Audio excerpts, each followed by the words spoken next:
Patrick Swayze's last words will move you to tears. He was Hollywood's definition of strength, the man women adored and men wanted to be. But here's what nobody talks about: in his final months, Patrick Swayze wasn't thinking about his films, his fame, or his legacy. He was thinking about one person. And the last words he ever whispered weren't meant for the world. They were meant for her. What he said in those final quiet moments reveals more about who Patrick Swayze really was than anything he ever did on screen. And right now, with a Dirty Dancing sequel officially in development and Lisa Nimi stepping forward publicly to honor his memory, the world is remembering Patrick all over again, not just as a star, but as a man. The man behind the myth. Most people think they know Patrick Swayze. The truth is, almost nobody did. The version the world got was carefully constructed, not by publicists or Hollywood executives, but by Patrick himself. He was deeply private, almost allergic to the celebrity machine that surrounded him. While his peers chased tabloid fame, Patrick was on his ranch in New Mexico, riding horses, fixing fences, and cooking dinner with his wife. That was the life he actually wanted. The cameras were just how he paid for it. Born August 18, 1952, in Houston, Texas, Patrick grew up in a household that ran on discipline and art in equal measure. His mother, Patsy Swayze, was a choreographer of serious reputation who expected commitment from her own children first. Patrick started dancing almost before he could properly walk. But he wasn't just a dancer, he was also a serious athlete, competing in gymnastics and playing football with the same intensity that would later define every physical role he took on screen. That combination of grace and toughness, softness and strength, became his signature. It wasn't an act. It was genuinely who he was. When Dirty Dancing arrived in 1987, it didn't just make him famous. It made him a feeling. Audiences didn't simply like the film, they fell into it. The movie cost about $5 million to make and earned over $200 million worldwide. Nobody in Hollywood had predicted that. Including Patrick. But the box office numbers don't tell the real story. Patrick was deeply uncomfortable with the intensity of the fame that followed. He wanted to be taken seriously as an actor, and for a while, the very success of Dirty Dancing worked against that. He kept refusing to be put back in the same box, and he was right to fight back. Ghost in 1990 proved it. Point Break in 1991 proved it again. He was never just one thing, and he spent his entire career demonstrating that. Off-screen, the marriage to Lisa Nimi was the one constant. They had met when she was 14 and he was around 18, with Lisa attending his mother's dance studio in Houston. They married in June of 1975, and that marriage lasted through every high and every difficult stretch.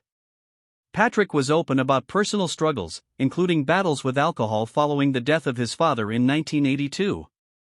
Lisa stayed. That part of the story was never for the cameras. The diagnosis nobody saw coming. In January of 2008, Patrick Swayze received the news that would define his final chapter. He was 55 years old and had just finished filming the pilot episode of The Beast, a television drama where he played an FBI agent navigating moral gray areas. By all external appearances, he was still sharp, still present, still Patrick. But something had been quietly wrong. Persistent abdominal pain, the kind that doesn't announce itself dramatically but simply refuses to leave. He'd initially dismissed it, the way someone who has spent decades training through discomfort tends to do. This time, the noise had a message. The tests came back as pancreatic cancer. Stage 4. The doctors delivered a prognosis that was one of the most brutal in medicine: 6 months to 2 years. Pancreatic cancer is particularly unforgiving because it rarely produces symptoms in its early stages. By the time most patients receive a diagnosis, the disease is already well advanced. Patrick's doctors weren't telling him he was sick. They were telling him he was dying. Lisa was with him when the doctors delivered the news. There was no breakdown, no rage, no bargaining. He sat quietly, absorbed the information, and began asking practical questions about treatment options. Within days, he had enrolled in a clinical trial at Stanford University Medical Center. He treated it like a problem to be managed, even when the odds said otherwise. When he sat down with Barbara Walters in January of 2009, he was composed, direct, and almost stubbornly optimistic. He pushed back firmly against the idea that the diagnosis was a death sentence. People who knew him said that was genuinely how he was approaching it. He had decided he was going to keep living until he couldn't. Working through the impossible. There's a detail about Patrick Swayze's final years that most people gloss over, and it's the one that says the most about his character. While actively undergoing chemotherapy, while the treatment was making him nauseated and exhausted and visibly changing his body, Patrick Swayze was showing up to a film set every single day. The Beast went into full production well into 2008, meaning Patrick was on set throughout the most grueling stretch of his treatment. He scheduled chemotherapy sessions around his filming days whenever possible. He turned down stronger painkillers during shooting because he didn't want anything affecting his ability to perform. He didn't want to deliver a diminished performance, and he didn't want anyone treating him differently. The director and crew described what it was like with something close to disbelief. He was consistently on time. He knew his lines. He gave full performances. Between takes it was sometimes visibly clear he was in pain, but he did not make that anyone else's problem. Whatever it was that made Patrick Swayze compelling to watch, it didn't have a physical address. The eyes were the same. The intensity was the same. What 34 years of marriage actually looks like. Before the fame, before the movies, before any of it, there was Lisa. And that's the part of Patrick Swayze's life that most people fundamentally underestimate. When the cancer diagnosis arrived, the dynamic of their relationship shifted into something different. Lisa became, practically speaking, his primary caregiver. She managed his medication schedule, drove him to appointments, coordinated with his medical team, and kept detailed daily logs of his condition, his temperature, what he had eaten, how he had slept, what his pain levels were. She did this not because no one else could help, but because stepping back from that role was simply not something she was capable of doing. Their evenings during his final year took on a quiet rhythm. Music, books read aloud, the view from the ranch at dusk.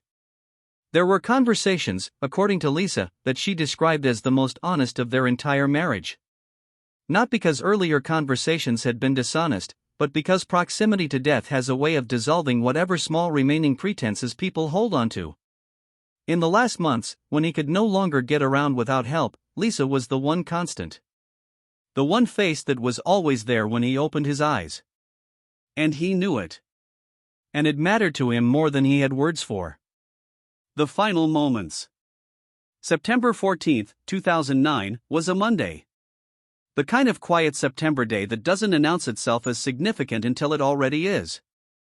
Patrick was at home. The bedroom was still. Sunlight came through in the way it does in early California autumn, low and warm, filling the room without drama. His breathing had become very shallow over the preceding hours. Lisa had been beside him through the night and into the morning. She had not left. By the afternoon, it was clear to everyone present that the hours remaining were few. Lisa was holding his hand. That had become the primary form of contact between them in his final days, when words required more energy than he had, and when touch said everything that mattered anyway. At some point in the afternoon, she leaned close to him and told him she loved him. His lips moved. What came out was barely a whisper. But it was clear.